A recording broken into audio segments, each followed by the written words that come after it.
Diversity for me is a mindset. It's absolutely not about quotas. The easiest thing to do is to look at the gender, the skin color, etc. But for me, that's the seduction of simplicity. University professors, because of the training that we've had, the natural tendency is to dive into the jargon. I'm on a real crusade against that. My frustration is everybody who thinks, I want to take early retirement, but I don't want to retire fully, let me come and teach. It's not for everybody. It's not that you can just walk into the classroom and tell your war stories. Leaders in this day and age need to be open, listen, take on board different points of view, decide decisively, and be able to explain and communicate. We need a citizenry that is open to different points of view, that is able to speak up in constructive ways, to move from criticism to critique to constructive engagement. In bringing people along with us, in culture change, etc., sometimes we need to go a little bit slow in order to go fast. The difference between speed and haste.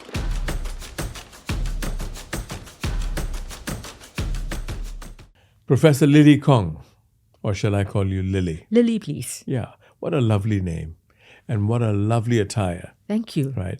That doesn't mean I'm going to treat you with kids' gloves. No, don't. Let's have an adult conversation. Yes, with you, I'm not sure, but we'll try.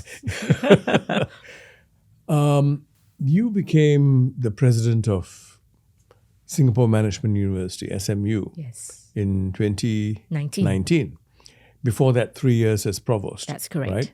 And before that, probably half a century, I'm not that old. A quarter of a century at NUS. quarter of a century at NUS, holding various positions. Yes.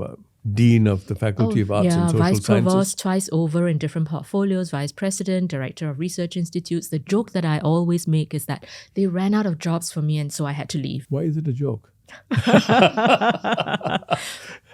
Yeah, anyway. So, what was your mission when you came over to SMU?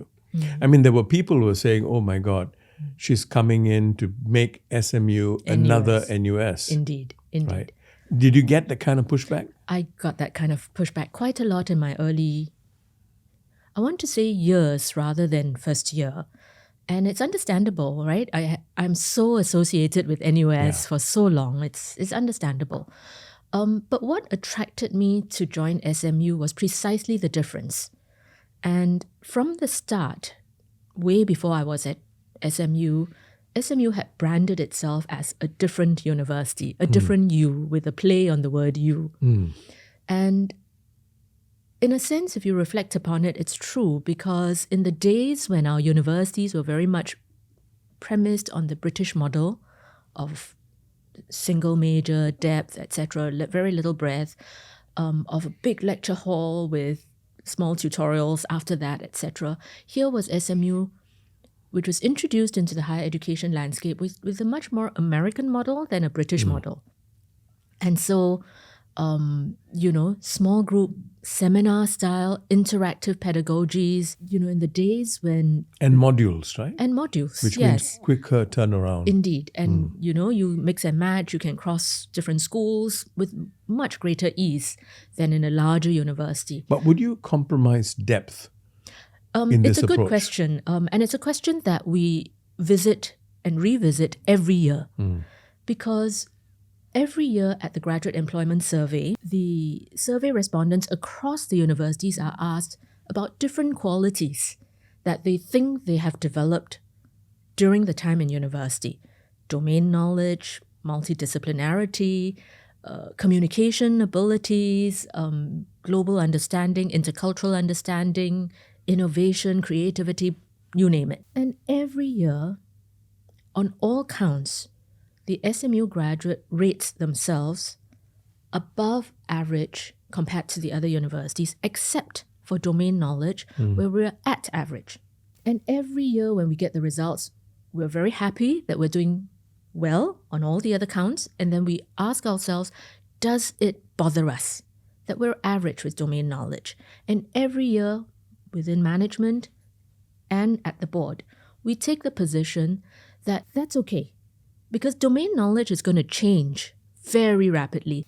And I'll put this to you, One of my favorite quotations from Albert Einstein was, imagination is greater than knowledge. Yes. So sometimes knowledge or too much of it Yes. can be a limiting factor. It gets in the way. Because it makes us conservative. Yes, it does. So when we talk about depth, I actually want to say that we think about depth in disciplinary terms. You have disciplinary depth, whether it's sociology or engineering or finance. So the vertical. The verticals. But actually, there is such a thing, to my mind, as interdisciplinary depth.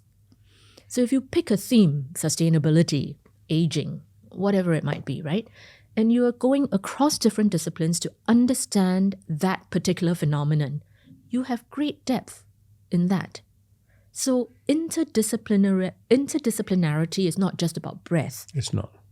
And I would say that interdisciplinary education is actually more an attitude. I'll go as far as saying that. It's an attitude. You see, for example, you can be exposed to multiple disciplines, Yes. right? But for you to be truly interdisciplinary, it's a state of mind. You must treasure the intersections. Absolutely. You must not be daunted by the intersections. You must celebrate those intersections. You're so spot on, Vishwa. You're Yeah. so spot on, right? Because you can do different disciplines and never make the connections. You never, I hate this phrase because it's so hackneyed, but join the dots, right? You don't see connections. And it is actually in the intersections and the connections that you get the sparks. And, it reminds me of these wonderful conversations I used to have driving my daughter, who is now 25, and driving her to school, to primary school, right? And in the morning, that's a morning drive time, we'll have this deductive reasoning exercises. Right. Imagine an 8-year-old kid, 9-year-old kid. So I ask her, Maya, why is the road not white? I mean, she would not have learned physics or anything like that. So it's really deductive reasoning, Yes. allowing the imagination to flow, Yes. right? And she would deduce based on common sense, observation, as opposed to theory and knowledge, Absolutely. right? And quite often she would come up with fascinating answers, fascinating responses, And I feel that we need to go back sometimes at university level, go back to play school, Yes. go back to playing games with knowledge. So you've done a great job by her by doing that, I think. I hope. And you're absolutely right that, if there is a body of knowledge that's presented to you and your preoccupation is to say, I've got to learn that knowledge, then you're not thinking. Yes. You're not thinking from first principles and you're not questioning the received wisdom. Yeah. Do you still teach? I do a little bit. Can I come as a student for free? I'm shaking in my shoes. It's so lovely to hear a professor, speaking with this sort of excitement and enthusiasm and not showing any signs of being jaded. No. Unfortunately, that happens too, in our system. Yes.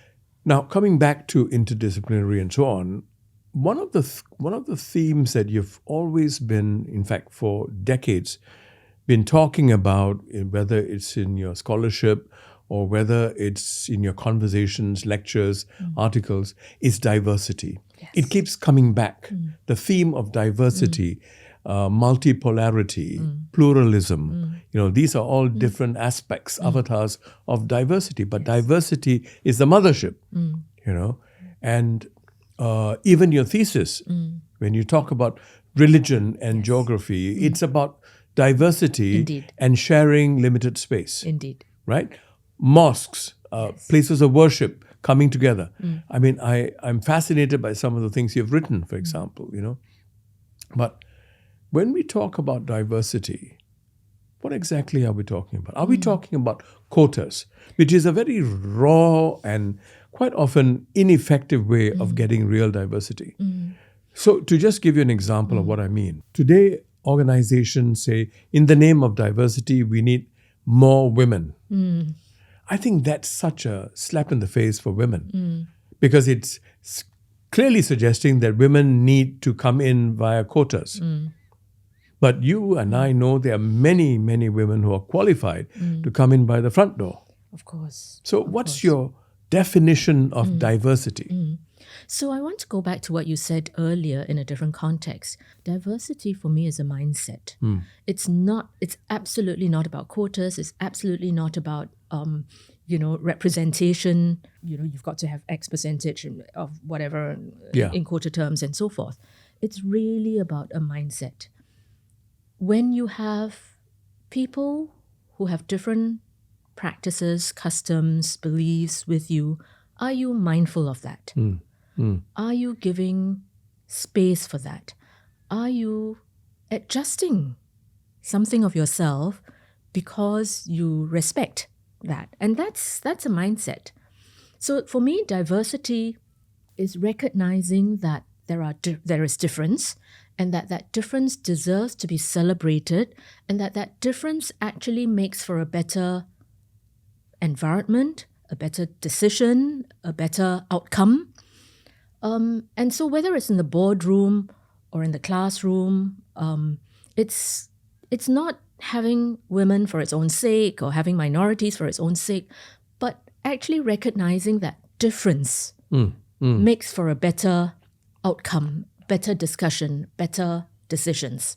Would you say that initially, to kickstart that process of appreciating a different perspective and actually welcoming that different perspective into the arena, we may need some form of, I hate this word, affirmative action, in the sense that, you deliberately go out looking for people who are different from different backgrounds. It could be ethnic background, it could be religious background or gender background. You have to proactively go looking for them, because quite often they are underrepresented. I do agree that we should always proactively go out and look for different skill sets, different backgrounds, different experiences.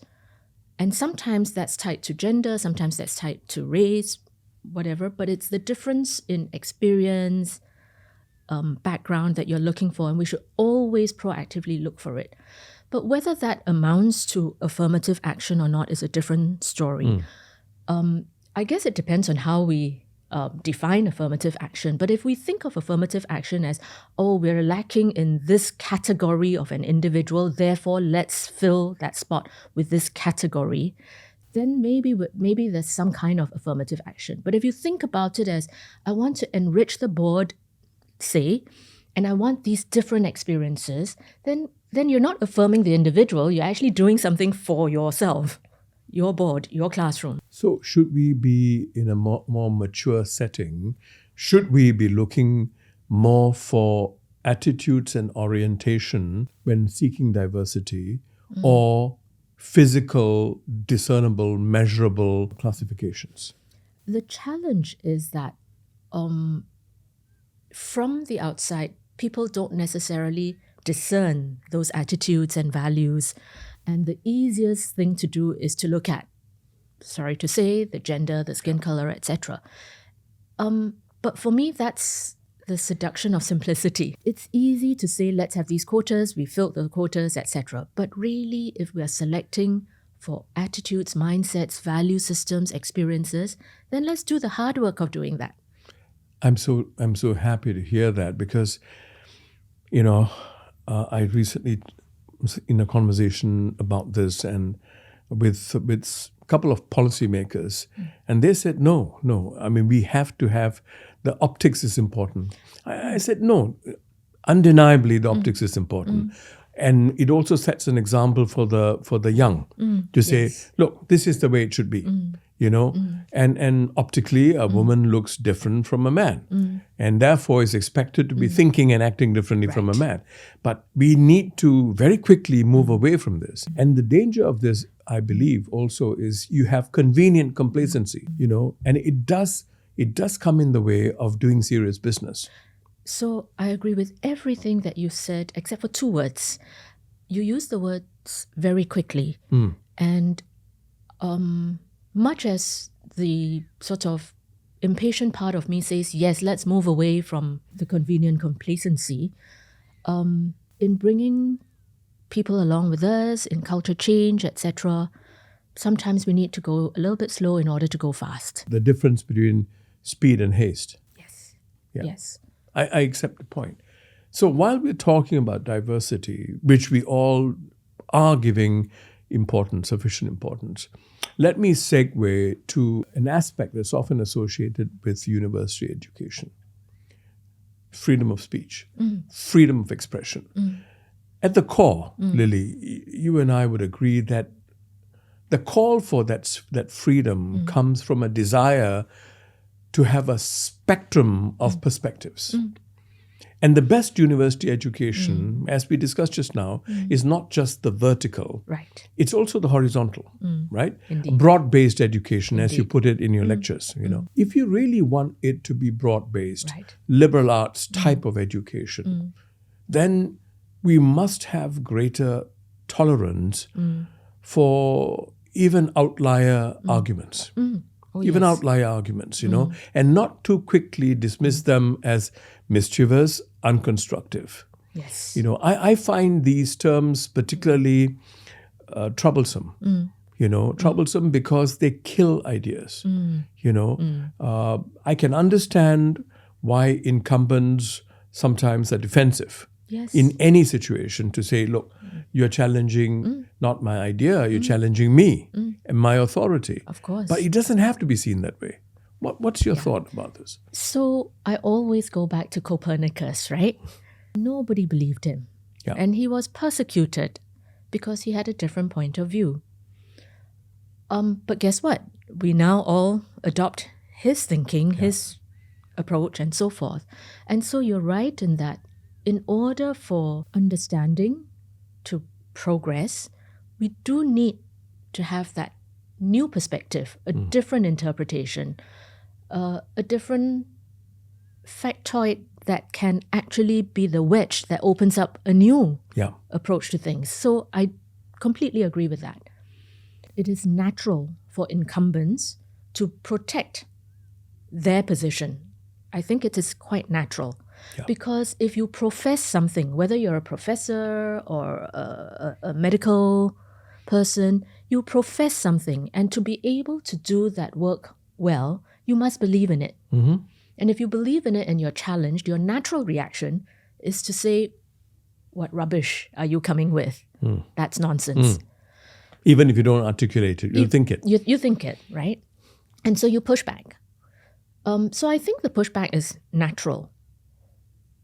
But if it is pushback without the willingness to say, let's listen to the evidence base of what you're saying, let's listen to the logic of your argument, then it becomes dogmatic. Yes. Now that's on the part of the individual who's the incumbent. Then there's the iconoclast, the individual on the other side who's coming with new ideas and so forth. And it is incumbent on that individual or individuals to reason and to provide an evidence base that is robust. Because if you don't, then you further invite this pushback. I don't for one moment think that there is only one logic to anything. There are multiple logics. And it's a question of which logic you adopt. Yeah. But whichever logic it is, there's got to be some kind of evidence base that backs up whether the incumbent position or the iconoclast position. I don't disagree with you at all. Okay. Except for the point about evidence-based. It goes back to the definition of evidence. There is factual evidence, empirical evidence, and there's anecdotal evidence. Increasingly, the world has to be, we've got to be more comfortable dealing with gray areas, where emotions are quite strong. And emotions do sometimes rule in these sectors, right? Now, you may be hard-pressed to come up with evidence for why I feel the way I do. So you take, for example, the GST increase. It's very logical, right? Yeah. If you introduce this, a whole lot of people won't need to pay normal income tax, Right. right? Yeah. So there's a trade-off. Here, the more you spend, the more you pay. And we all know those who spend more are those who earn more. So the logic of the argument is clear. Let's call it evidence, right?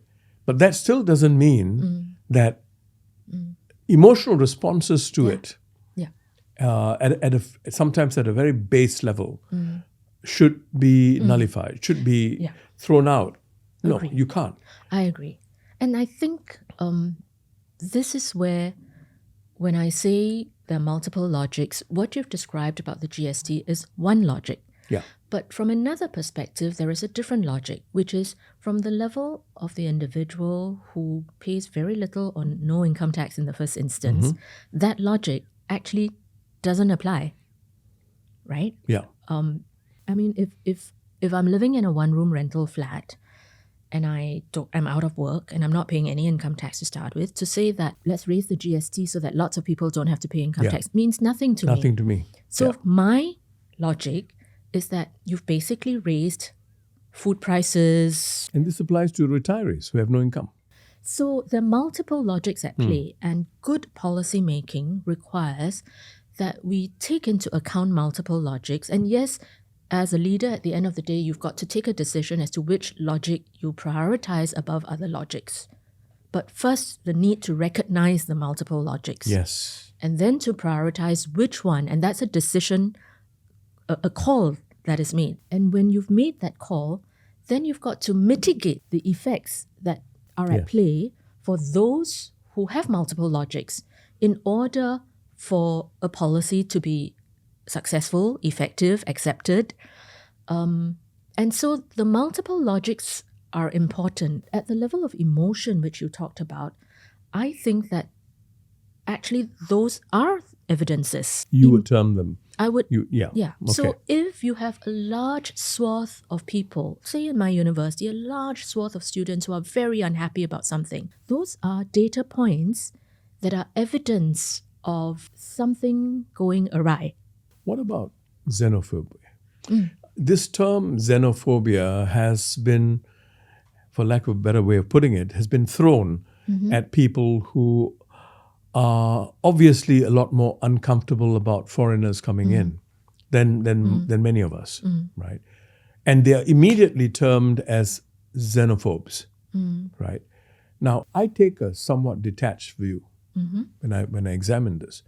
Some of my friends who are generally very reasoned and reasonable people suddenly get all knotted up when it comes to the influx of foreigners. You know, these are logical people, and I ask them, look, are they really a threat to us? Are they taking our jobs? They say, yeah, they're taking. I said, how do you know? Right. But what I'm saying here is, instead of labeling, which we tend to do quite conveniently, labeling puts people on the defensive. Yes. Right? Yes. Or you're being protectionist, or you're being too open-minded, too liberal. Why don't we have more conversations and fewer debates? You know, why do we need to turn everything into a debate? Now, these are some of the things that fundamentally we need to shift. Call them rules of engagement. If you want to encourage greater honest engagement, I think certain rules or guidelines need to be followed. Instead of throwing the baby out with the bathwater. You know, that's my concern, that we may be a little too hasty in labeling something as this is unconstructive. This is unproductive. It's not helping. I think increasingly we can't afford that approach. We really cannot afford that approach. People are exposed, whether they travel or not, you know, at your fingertips, you can see different logics at play, you can see different emotions at play, you can see different outcomes in different parts of the world. And people will have their own interpretive lenses on those things. And you can't just say, shut that out.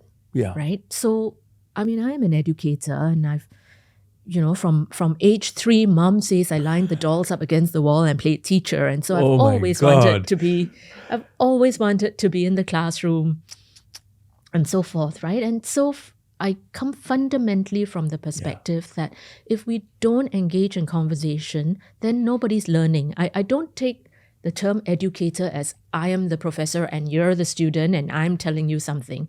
We're all having a conversation and learning together. Yes. And if we don't do that, I mean, I know that sounds a little bit idealistic, and because I say that sounds a bit idealistic because I think because people do jump to labeling conclusions very quickly, those conversations quickly fizzle out. Yeah. But I think we need to find ways of inculcating that, and I think that starts in schools. Yeah. That starts in schools and all the way to university.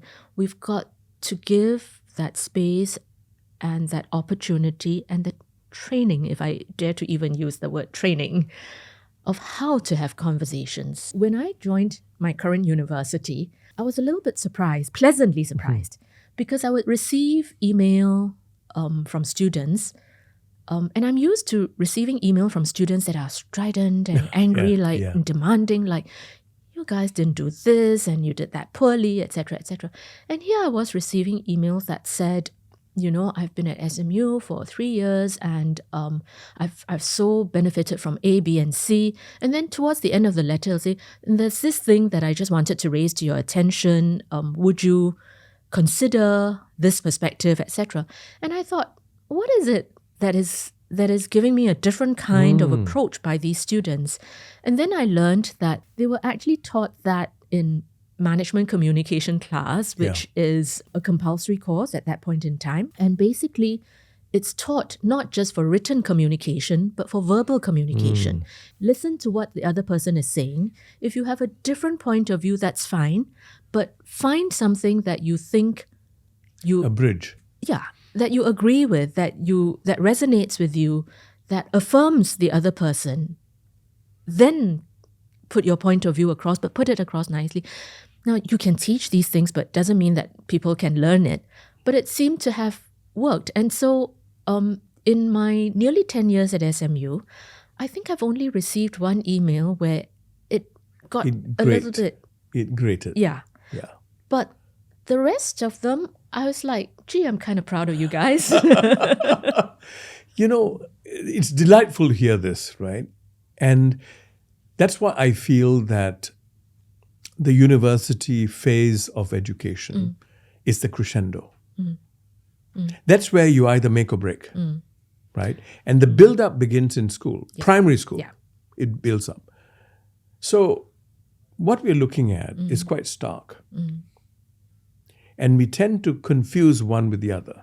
Number one is what you say, your point of view. It could be killed because it contradicts my point of view at the core. Okay. The second is how I say it. Yeah. Right. Quite often, the how I say it Right.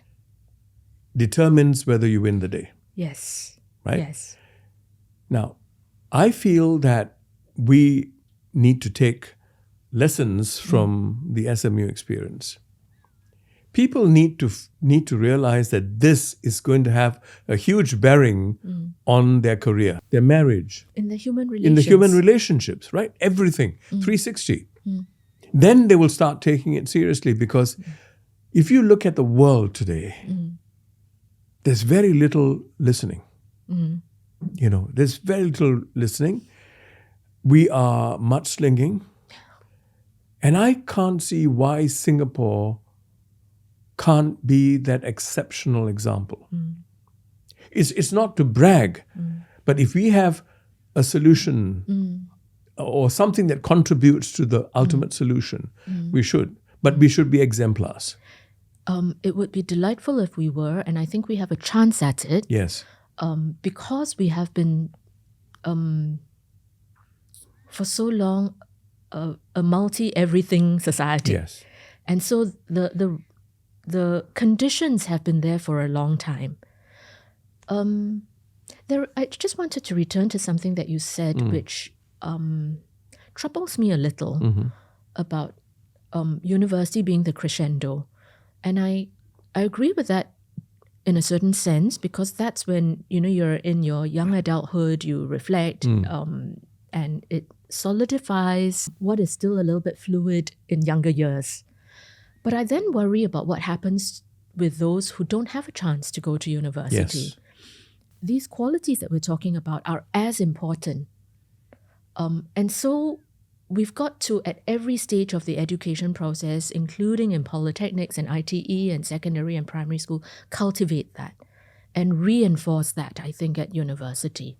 And of course, some things are age appropriate, and some of the approaches to conversations that we can have at 20 may be difficult at 12. Yeah. But I think we need to put our minds harder to thinking about age-appropriate approaches to a similar philosophy. Actually, Lily, I think we are a lot more in agreement, even on this point of contradiction. I think the university of the future, of the very near future, has to be a playground for a whole range of citizens. It should be an open, accessible playground. Yes. Now, people of all walks of life don't go to a university or the campus just to learn. They go there because this is the seat of independent thought. Right. You mentioned that in your lectures as well, Yes. right? If the university is supposed to be that seat of independent thought, then that's the place that society, people, individuals, groups vacillate to, right? To have discourses. Yeah. Now, so it's not, the university is not just a place for research, God forbid, ranking. Yeah. It's also a safe space for me to go to, just listen to perspectives. Yeah. Listen to people sharing their thoughts and ideas. I could have been an art student, but I'm beginning to get fascinated by quantum physics. Yes. Right? Now, I should be able to walk into a university Yes. and say, I want to learn about this. I want to listen to this lecture. Yeah. You know, you see what I mean? Yes. That fluidity, Yes. that welcoming atmosphere. You know, what I'm reminded of is the Esplanade. Right. When the Esplanade, the idea of the Esplanade was first launched, Yes.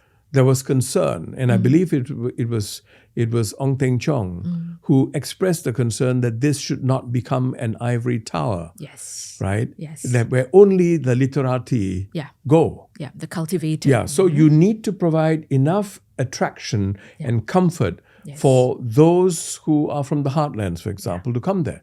In the beginning, the heartlanders were very uncomfortable going there. Indeed. But today, when you go there, it's a delight because of the range of free activities over there. I really do want to commend the Esplanade. They've done an Absolutely. absolutely wonderful job in that respect. And you're right that if the university was the sort of public education equivalent of what Esplanade is to the arts, that would be fantastic.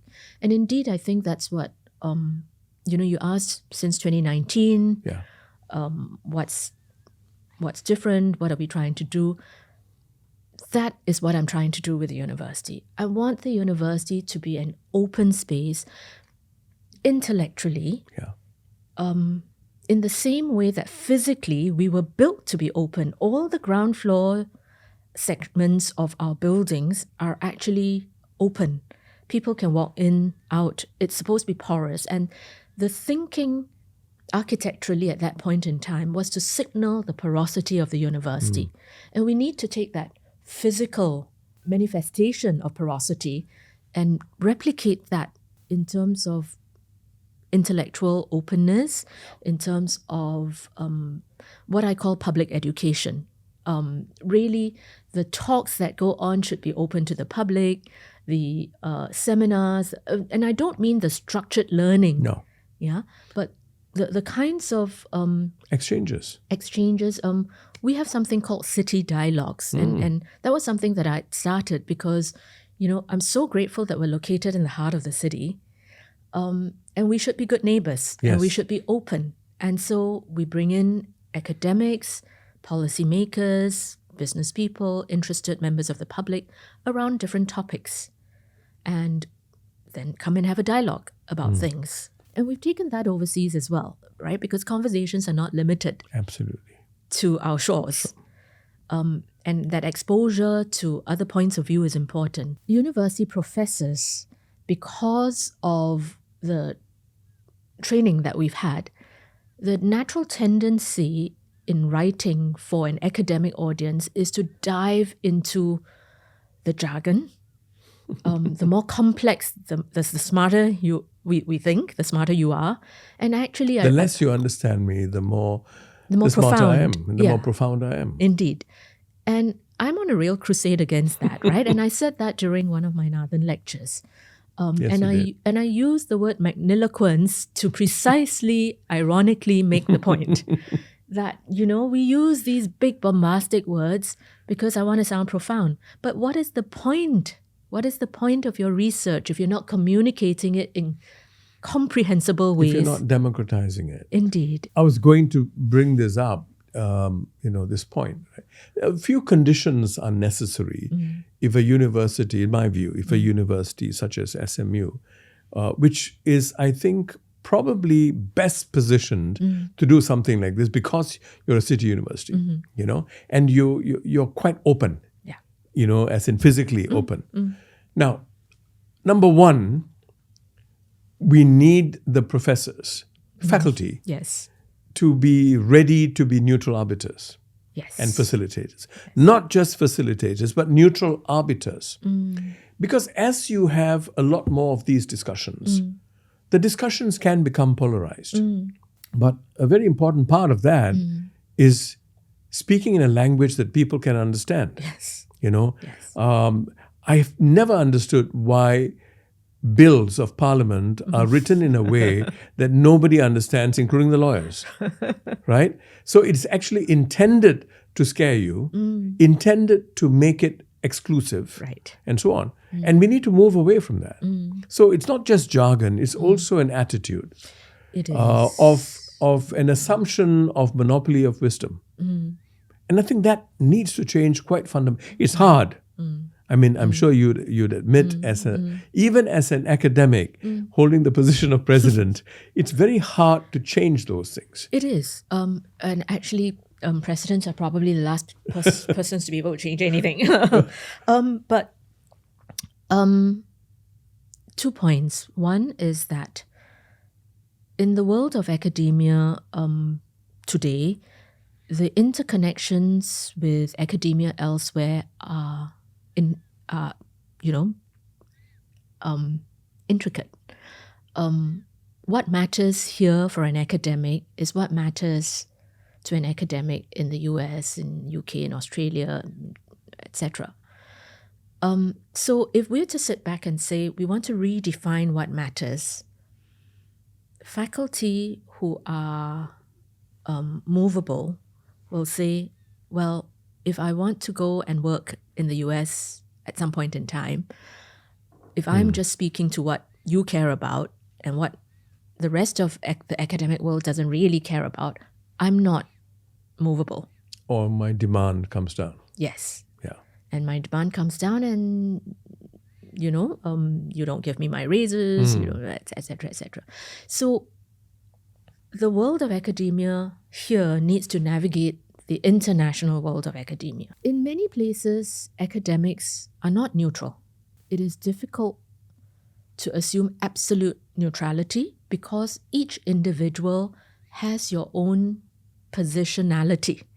What you grew up with shapes what you think, etc. But our training should help us take a step back.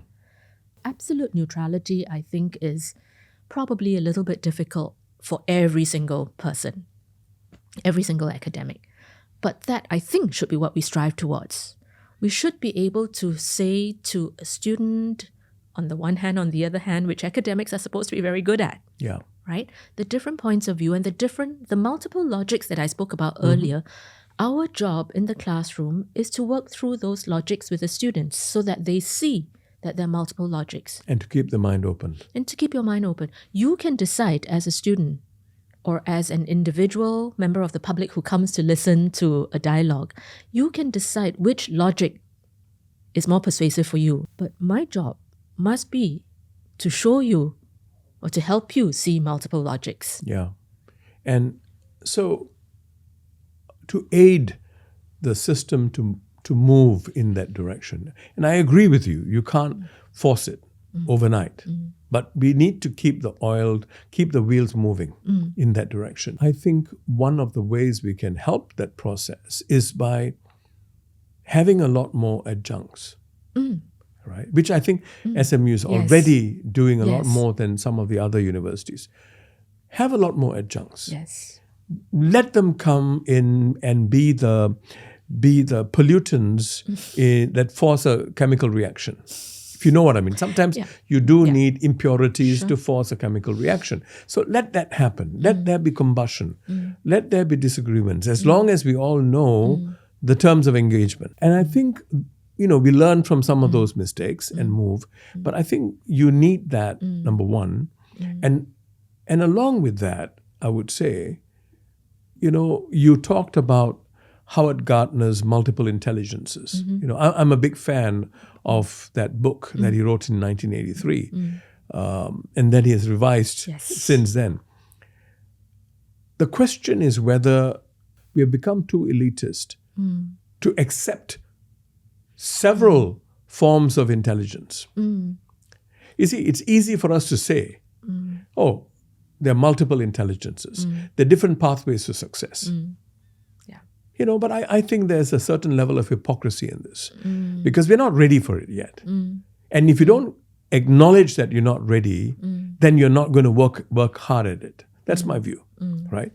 So, for example, when will we have a situation where someone who is academically a winner, stands shoulder to shoulder with someone who is good in the arts? Right.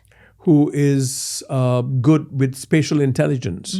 When do we acknowledge that these are on par? Yes. And until such dates, one leads, the other follows. So I feel that by injecting a lot more of these people with different abilities, including disabilities, it has a humbling effect on what could otherwise be that ivory tower that you spoke at length in your second lecture. So I do agree that, and we bring in a lot more people. I was surprised when I joined SMU by the proportion of adjuncts that we have, and not just adjuncts, but the practice track is very well used. So there's a far higher proportion of people. Would you want to, for the viewers, to understand what is the practice track? So these are people who have come from industry or public policy or whatever and have decided that they want a university career. So they come in as usually associate professors or professors, and they teach like everybody else, and they do a little bit of research like everybody. They do a bit of research, not like the tenure track, but more practice-oriented research, more applied research. And I was surprised by the larger proportion that we had at SMU. And coming from my previous experience, I thought, oh gosh, do we need to change that? Do we need to rebalance that? That was the person in me that my colleagues were worried about, that I was going to try and make this like the other institutions in Singapore. But I very quickly looked at student feedback. And students were saying, we love the fact that we have our practice track and our adjuncts alongside our academic professors. And we see the different perspectives or the convergence of perspectives, or we see how the theory has actually applied. And isn't that interdisciplinary attitude? It absolutely is. So then I thought, well, gosh, we've got to preserve what we've got rather than try and change that. So we actually do have a lot more of that. Now, having said that, it can't be just anybody who walks in. I tell you what my frustration is, and I'm going to alienate some people, okay? My frustration is everybody who thinks, I want to take early retirement, but I don't want to retire fully. Let me come and teach. It's not for everybody. Of course. It's not for everybody. It's not that you can just walk into the classroom and tell your war stories, right? You've got to be able to think about how you are facilitating thinking, how you're developing that thought process, and it's not just come into the classroom and talk. So how we pick people from practice, broadly speaking, has to take these things into consideration. it's not just the ability at pedagogy, teaching and learning. It is also that if you want to inject different perspectives in the classroom, coming back to your point about a neutral arbiter, if you're coming in with one point of view and all you want to do is propagate that one point of view, then I think that's not the neutral arbiter position.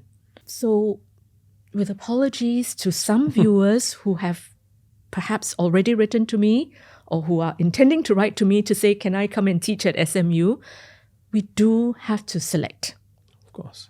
And I think that's fair comment, and you owe it to the students that you bring the best. And the truth of the matter is, you and I have experiences. Many of the big name professors can't teach to save their lives. Absolutely. Right? So it applies equally to the academic as well as to the practitioner, that we have to put the educational endeavor right at the center in the selection. To your second point, multiple intelligences. I do think that perhaps, just perhaps, more so in the workplace than in the educational setting, that's happening more.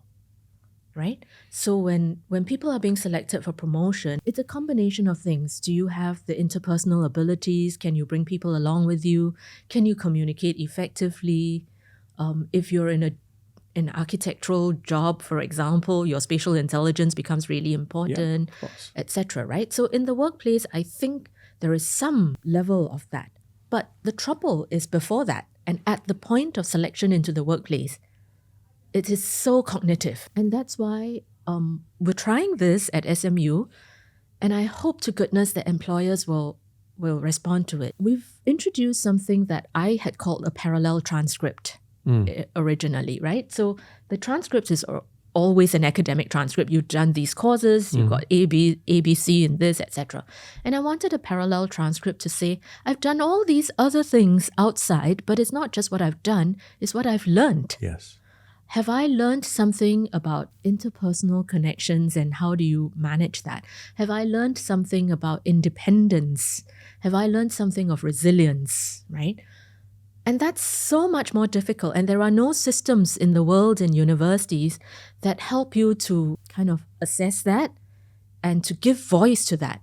Of course, there's the knowledge domain, which your academic transcript takes care of, but there are all these other domains like creative abilities, like resilience, like interpersonal skills, etc., etc.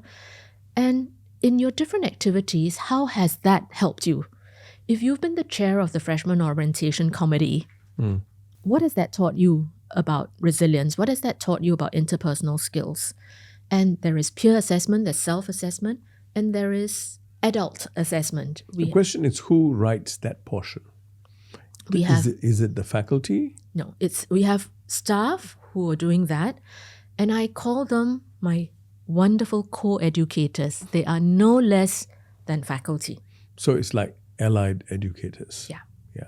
This year, when this cohort, this class graduates, they will have these transcripts. We have been not doing it for everyone in the first instance. We're doing it for the student leaders who have been involved in lots of activities and so forth. But my hope and my dream is that it will extend.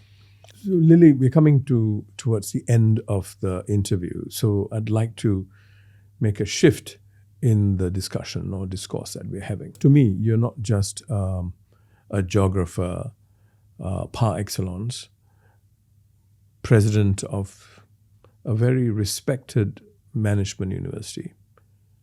You're also a deep thinker. I've respected you for that. I've read many of your pieces. They go beyond what an academic would talk about. Thank you. We are at a very important crossroads as a society. The mantle has been passed on to the next generation, the fourth generation. It's going to be a daunting task for them.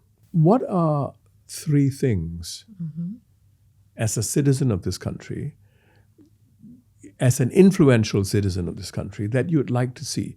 Three fundamental things, not surface level, three fundamental shifts that you would like to see. So let me put it this way. First, leadership. Second, citizenry. And third, educational institutions. What do I mean by that? I think leaders in this day and age need to be open, listen, take on board different points of view, decide decisively, and be able to explain and communicate. While keeping an open mind? Yes, they have to listen.